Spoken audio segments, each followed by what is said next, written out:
It's the dictionary. It's the dictionary. It's the dictionary. It's the dictionary. Dictionary. It's the dictionary. It's the dictionary. Hey, word nerds, welcome to The Dictionary, hosted by me, Spencer. I am the one who's telling you all about these words. What are the words? Well, the first one in today's episode is the word gastroscope. Gastroscope. Is there a connection between gas and gastro? There's a lot of gas in our stomach that is expelled out eventually. There's a lot of bubbles and things. I don't think there is a connection. The etymology for the word gas, I think, was something like the word for chaos. And gastro is stomach, and the Greek gnaw and eating and stuff. So I don't think there's a connection. But I just thought about that. That's kind of an interesting thing. Gastro, stomach, gas, bubbles and things in the stomach. I don't know. Just something for you to think about on this beautiful day. All right, a gastroscope is a noun from 1888. This is an endoscope for viewing the interior of the stomach. Gastroscopic is an adjective. Gastroscopist, gastroscopist, that's how you say that word. That is a noun. And gastroscopy, that is a noun. I don't believe I have ever had a gastroscope in my body. Nope. I think I had, let's see, what did I have? I think I had an endoscope to look at my throat. But that was it. I don't think anything has gone all the way down to the stomach. So maybe someday I'll be lucky enough to have a gastroscope in me. I'll let you know. All right, the sound effects. One sound effect today. I think it shall be...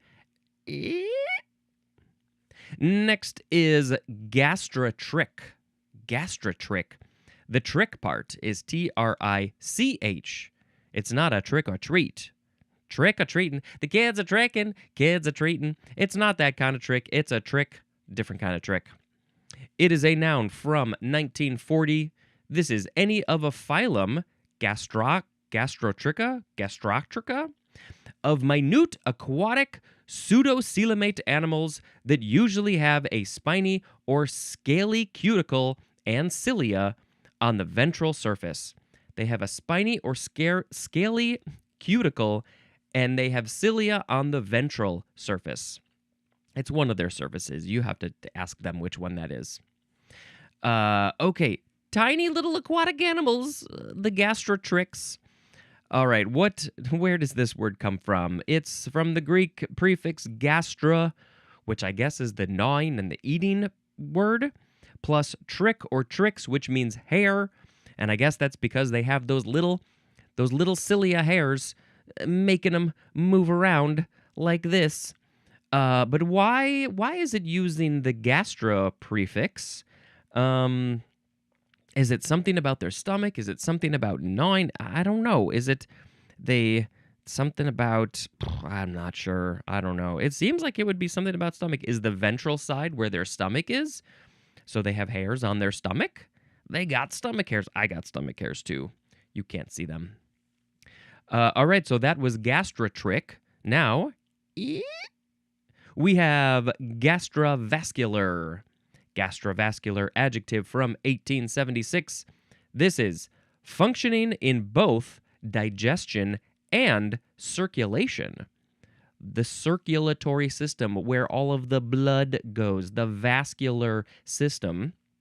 So we have an example, because if you are similar to me, you might be wondering what would be functioning in both of those systems, the digestive system and the circulatory system. Well, lucky for us, there is an example. The gastrovascular cavity of a coelenterate, or a coelenterate. So the gastrovascular cavity, so this creature has a cavity in it that's related or functioning to the digestive system and the circulatory system? I don't know. I feel like there must be some other good examples of a way to use this word gastrovascular. is there? I don't know enough about the human body. I know a good chunk of the human body of what's going on. We got bones and muscles and blood, but to this level, I don't know. I don't know how to use the word gastrovascular, but it is a fun word to say. Gastrovascular. Gastrovascular. Yeah. All right, let's move on to gastrula. Gastrula. Gastrula. Noun from 1876. This is a long definition. Hoo-wee. This is an early metazoan embryo in which the ectoderm, mesoderm, and endoderm are established either by invagination of the blastula, as in fish and amphibians, to form a multi-layered cellular cup with a blastopore opening into the archenteron, or by differentiation of the blastodisc, as in reptiles, birds, and mammals, and inward cellular migration. Oh, yeah, my brain is a little fried by that one. It says compare to blastula and morula, Morula. Gastrular, with an R at the end, is an adjective. So it's a... What is it?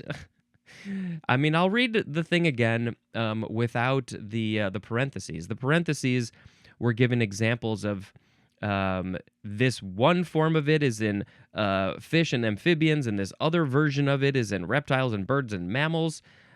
So let's see, gastrula. It sounds like the name of a character or something. Embryo at the stage following the blastula, when it is a hollow cup-shaped structure having 3 layers of cells. Well, that is a very short example, a short definition of that. It's in embryology, the study of embryos. Okay, so it's like the beginning of, according to these pictures that I'm seeing, the blastula is first, where the embryo, it's not an embryo yet, I guess. The cells have divided many times, and you got a whole bunch of cells in a ball of cells.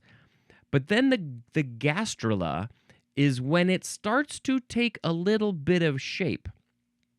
It says it's hollow, so it has created a hole in the middle, and there's a hole, a space in the middle. And then there's this opening. Is that the blastopore? That's kind of what it looks like. And then we have a new layer of cells, or maybe the blastopore. Maybe it's not a hole, but it's I don't know. But it looks like the embryo is starting to take shape. It's the first thing to say, hey, this is what we are going to become. This is it does look hollow. Looks like a cross section. Yeah. Is it the anus? I feel like I have heard. Okay, it looks like it's called the blastopore. So what does the blastopore become in humans? That filled it in for me. Yes, in humans, the blastopore becomes the anus during embryonic development. As a deuterostome, the blastopore forms the anus first, and the mouth develops at the opposite end of the digestive tract.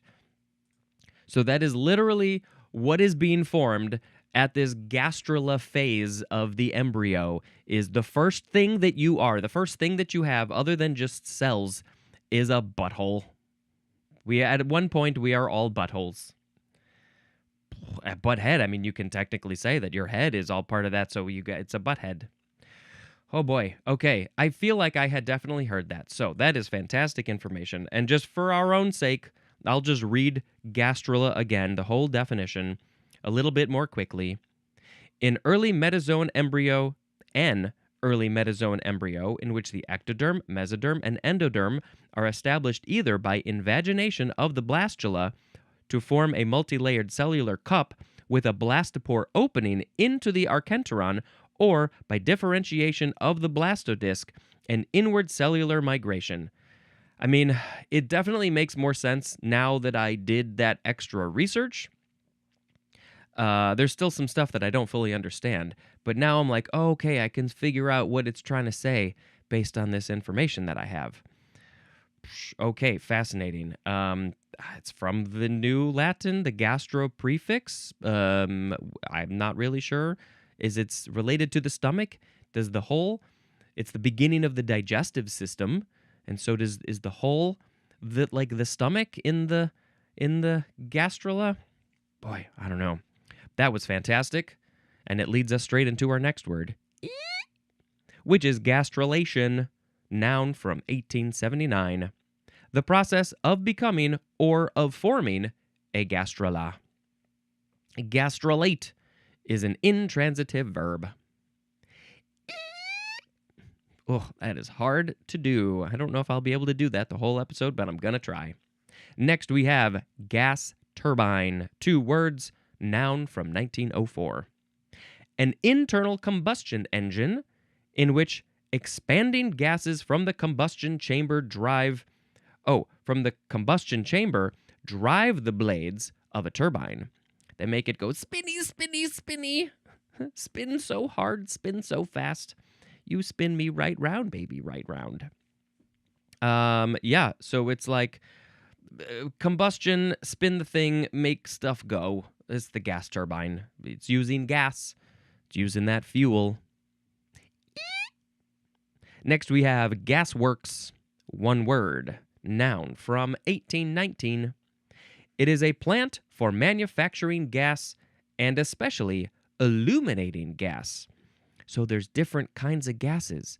Some gases you use to heat your home, to cook in the oven, on the stove. But then there's illuminating gas, which is the gas that they were using for gaslight, to gaslight people, to put in the gasoliers, the chandeliers with gas. And now I'm curious to know, I'm going to look this up. What is the difference between... See, it knows my recent history, so it's filling in. What is the difference between protostomes and deuterostomes or deuterostomes? But that's not what I want. I want the difference between illuminating gas and natural gas. Yes, thank you for filling that in for me. By the way, I have a music stand here with the book on it, and I cannot see my keyboard, so I have to do this all by brain. Illuminating gas, or town gas, was a manufactured mix, mainly coal gas, rich in bright burning hydrocarbons for lighting, while natural gas is a raw fossil fuel, primarily methane, or methane, extracted from the ground, valued for heat, not initial brightness. Though both can fuel appliances, the key difference is origin. Is it manufactured or is it natural? And also composition. Complex mix with soot forming illuminants versus mostly methane. Oh, the gaslight, the illuminating gas is making soot because it seems like it's mostly coal gas. With illuminating gas providing the yellow flame for old streetlights and natural gas being the clean burning home fuel today. The clean burning home fuel today. Okay, there we go. Illuminating gas, mostly coal, bad for the environment. Natural gas, cooking gas, whatever, mostly methane or methane, clean burning, I guess. But also, we probably shouldn't be using either one. There's other ways, I think, that we can do things that are a little bit better for the environment and our health and etc. Gasworks, the place where all that is happening. That was our last gas word, so sad. We will now go on to... It's the word gat. G-A-T. First form. This is the archaic past form of the word get. So if you go get something, once you've got it, once you went and get it, you gat it.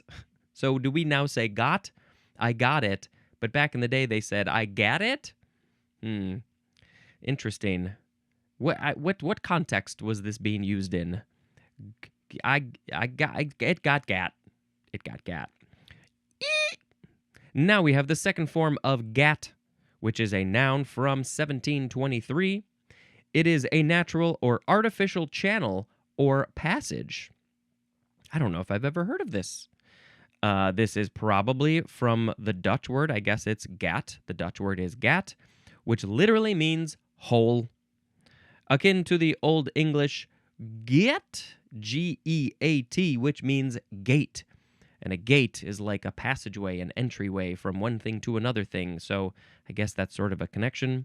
So a gat, a natural or artificial channel or passage. So if you construct a hole in the Shawshank Redemption, he created a gat in his prison cell wall.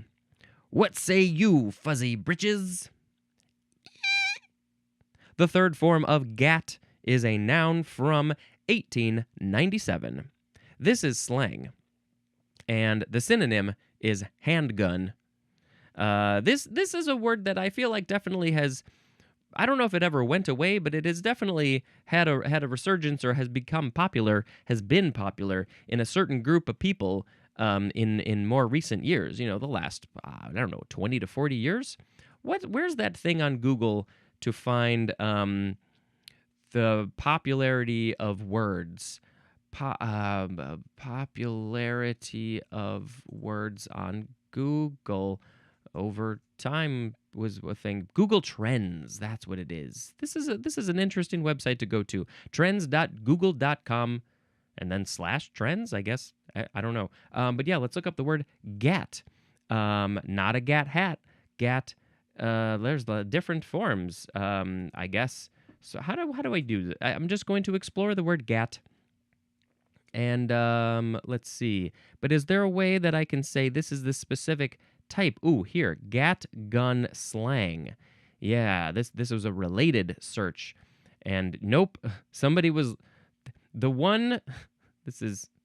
searched for it earlier today. But no, I want custom time. I want the whole life, all the time. How do you just say forever?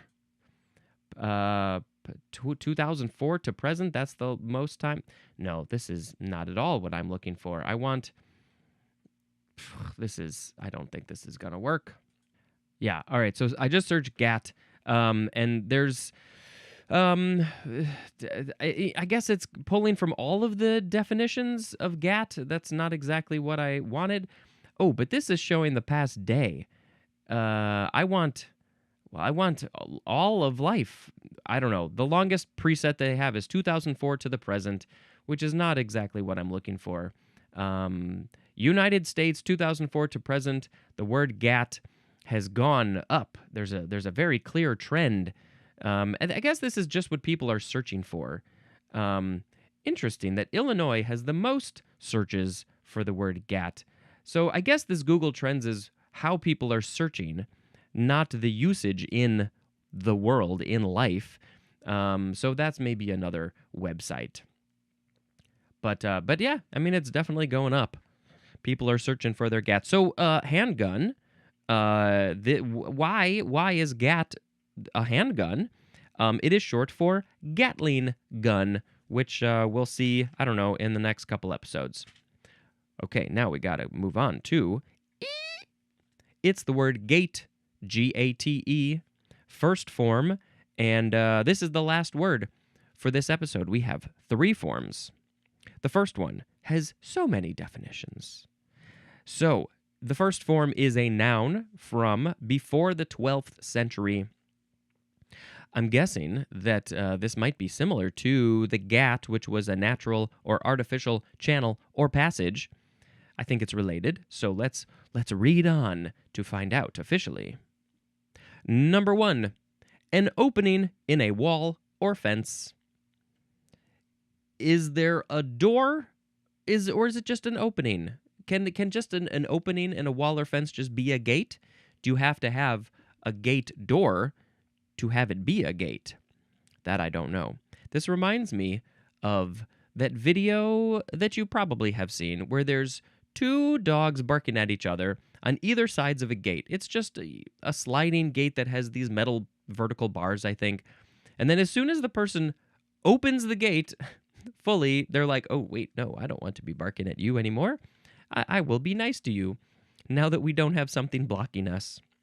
Now that the gate is gone, you're my best friend. Number 2, a city or castle entrance, often with defensive structures. And examples of those defensive structures might be towers. The big opening. How do you get into a castle? You got to go through the gate, and there's probably a couple of towers up there with people with bows and arrows, or maybe oil, or maybe slop. What was that Scottish word? Gardy-loo. You say gardy-loo when you throw down the slop.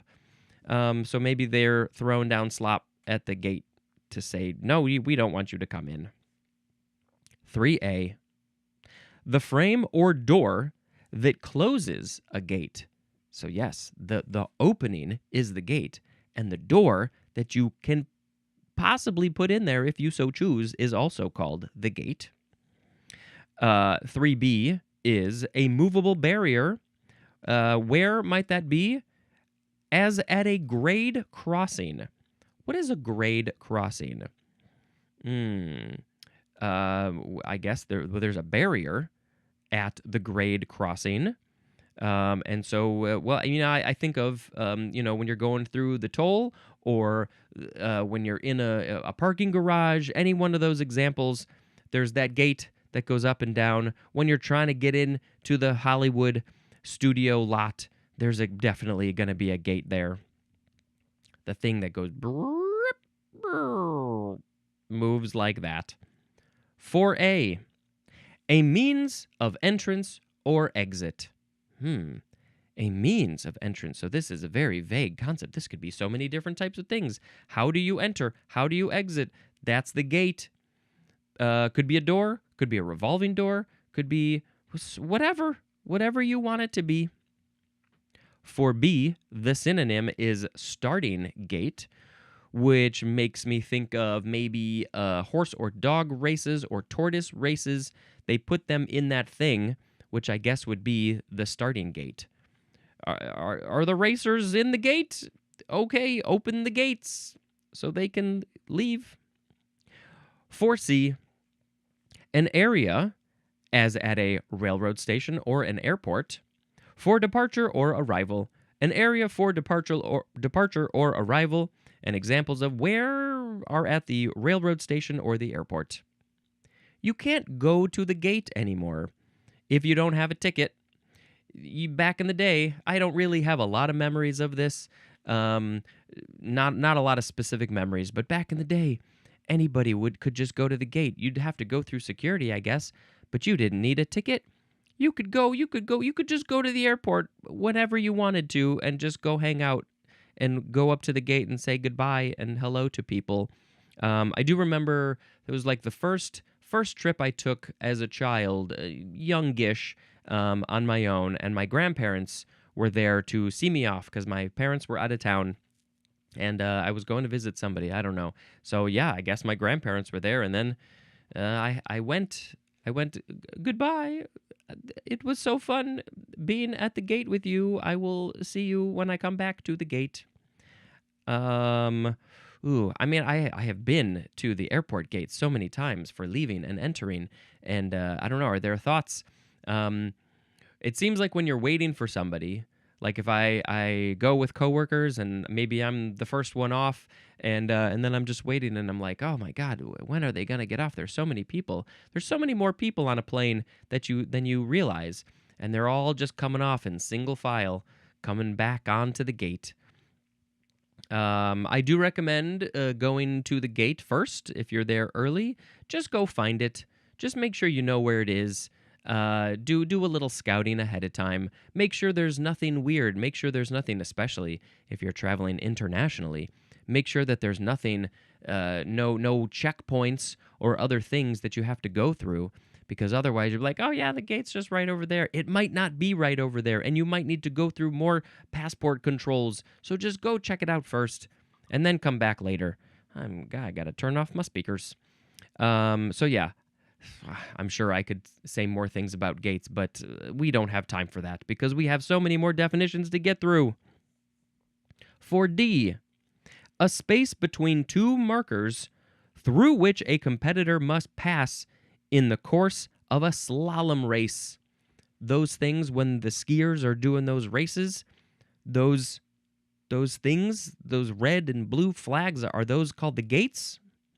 Oh, it's the space between them. That's the gate. You got to go through the gate when you're slaloming. 5A. A door, valve, or other device for controlling the passage, especially of a fluid. A door, valve, or other device. So fluids, they got to go through a gate too. Their fluids are just like us. 5B1. An electronic switch that allows or prevents the flow of current in a circuit. Electricity is also going through gates. Humans, animals, fluids, electricity, we all can go through gates. Different types of gates. Is electricity going to meet their family at the airport gate? Not so sure about that. 5B2. An electrode in a field effect transistor that modulates the current flowing through the transistor according to the voltage applied to the electrode. And this electricity stuff. This is where my brain shuts down. It makes me tired. It says compare to the synonyms drain and source. So you electricity people, you know what I'm talking about, but I don't know what I'm talking about. 5C. A device, as in a computer, that outputs a signal when specified input conditions are met, as in logic gate. So what outputs a signal when specified input conditions are met. So when the computer is very happy with the input that's coming in, and you're like, oh, yes, great, you met my conditions, I will now send you through the gate, I guess. 5D. A molecule or part of a molecule that acts in response to a stimulus to permit or block passage through a cell membrane. There were some parentheses in there that I had to skip. So a molecule or part of a molecule that acts by a change in conformation in response to a stimulus to permit or block passage as of ions through a cell membrane. So the ions want to get through, and this gate, this molecule gate, or part of a molecule, is like, I'm going to permit or block you depending on how I feel right now. Is there going through a cell membrane? Am I going to let you through the cell membrane? I am speaking as the molecule gate, and I am talking to you, the ions. Oh boy, the line of ions is crazy who want to go through this cell membrane. I have to be there as the gate master to see if they can proceed. Okay, well, that was that one. And now we have number 6, which is slang. The synonym is dismissal, as in gave him the gate. Gave him the gate. They dismissed him. Sorry, you can leave now. You see that door? Pretend it's a gate. Go through it. Thank you very much, and goodbye. I have never heard of this one. Basically, what we have learned is that gates are a thing to go in and out of, essentially. Number 7, the total admission receipts or the number of spectators, like at a sports event. The total admission, so all of the people at the sports event, the total tickets sold or the total amount of people there is the gate, because they had to go through gates to show their ticket. Hello, this is my ticket. I would like to go through the gate, please. I'm an ion. So they call that the gate. What was the gate today? How many tickets did we sell? Okay, now it makes sense. I mean, I think it's a little silly, but I understand the concept of why they are using that. This word is from Old English, gyat, which means gate, akin to the Old Norse gat, which means opening. That's what it is. That's all it is. A gate is an opening. For going in, going out, hanging out in the middle. Can you do that? I'm just going to stand here in the middle of the gate. I'm not going to enter or leave. Is it even a gate anymore? Okay. Well, sometimes when you got a squeaky gate, it goes ee. The second form of gate is a verb from 1835. It is only transitive. Number 1 is British. It is to confine to a campus or dormitory. So who is confining? Are they confining the students? Is it the administrators, the professors are gating the students to say, nope, you have to stay on campus. You are not allowed to leave. You must stay here because there's bad stuff outside. They're gating them. They've locked the gates. You can't go through the gates. And there's big walls. And there's sharp things on the walls, so you can't leave. Number 2 is to supply with a gate. It's probably any one of those possible things. Number 3, to control with a gate. So the second one was to supply with a gate. Here's a gate for you and a gate for you. Everybody gets a gate, and I'm gating everybody. And number 3 is to control with a gate. So that's a little bit like number 1, the British people confining to the campus or the dormitory. So you are gating them by controlling. That could be maybe the computer thing, the electricity thing, the fluid thing. If you're gating the fluid, you have stopped it at the gate. You have closed off that gate and you said, no, fluid, no, we don't want you over there. You got to stay where you are. We've gated you. All right, so that was that one. And now we shall go to our very last one. The third form of gate is a noun from the 13th century. Number 1 is archaic. The synonyms are way and path. Interesting. Yeah, that was an old way. The way, the path, the gate. But then it was like, no, gate is opening. The way, the path is wrong. It's an opening. Number 2 is dialect, and the synonyms are method and style. How do you gate when you walk down the street? Now that's interesting because we have a different gate, G-A-I-T, which is kind of the method, the style of how you walk, how you move. But this is different. Maybe they're related. Maybe it went from G-A-I-T to G-A-T-E. G-A-I-T, G-A-T-E. Maybe. So this one is a little different. I guess we just don't really use it so much anymore because this is from the Old Norse gata, which means road, akin to the Old High German gaza or gatza, which also means road. So, yes, this is a different thing. It's not an opening. It's a method, a way, a path. Okay. I think we should bring this back. Gate. How do you gate down the gate? What's your gait walking style? How do you go through life as you're walking down the gate? Oh my God, there's a gate. How am I going to go through it? Okay, so one thing I didn't really see, although I think I did, I just didn't understand it at the time, is in audio, if you put on a gate, it's basically saying it's acting as a gate. It's basically if anything is lower than a certain volume level, the microphone won't pick it up. But then when it breaks the gate, when it goes through the gate, when it reaches a certain volume level, it's so that gate is acting like an opening. Then it's like, oh, hey, you're loud enough for me to process you and understand what you're saying now. That was maybe not the best way to describe that, but you get it. When it's under the gate, when you turn on the gate, it's saying, I can't hear you. You got to be louder. And then when you're louder, you're like, oh, yes, the gate did its job. Now I can hear you. Something like that. Okay, so was one of these kind of like that? Electronic switch that allows or prevents the flow of a current in a circuit? Probably that one. Back in the day, it must have been a literal switch. And now with digital stuff, you can just say, just do it. Just do it. What we're going to do now is pick a word of the episode. Today we had gastroscope, gastritrick, gastrovascular, gastrula, gastrulation, gas turbine, gas works, gat, gate, gate.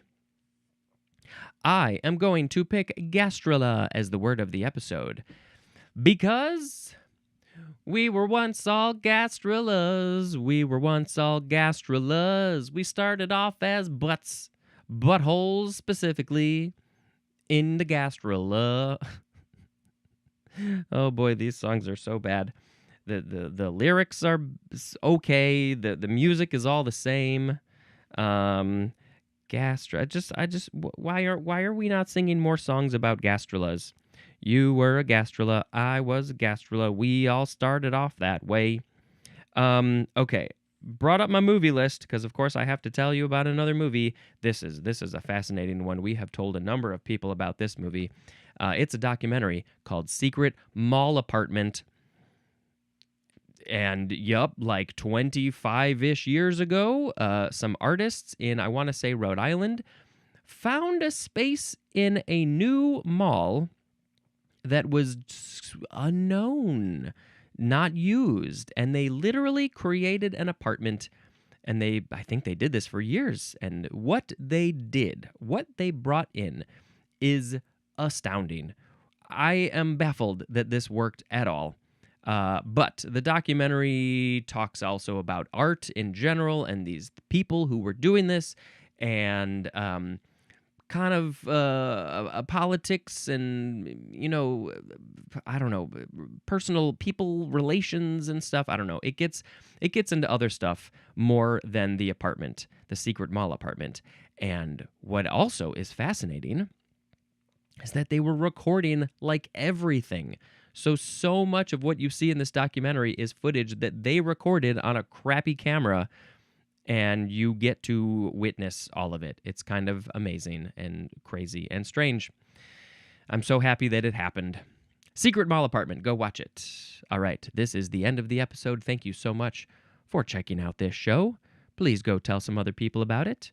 Go to the Patreon, $1 a month. That'll get you early episodes. Watch this on YouTube. Write a review on Apple, even though Apple is being stupid and not showing all of my episodes. You can also, I think, write a review and write comments on Spotify. And you can call the Google Voice number, 917-727-5757. Leave a voicemail. Email me at dictionarypod@gmail.com. Follow my social media at dictionarypod. That's enough. This has been Spencer, dispensing information. Goodbye.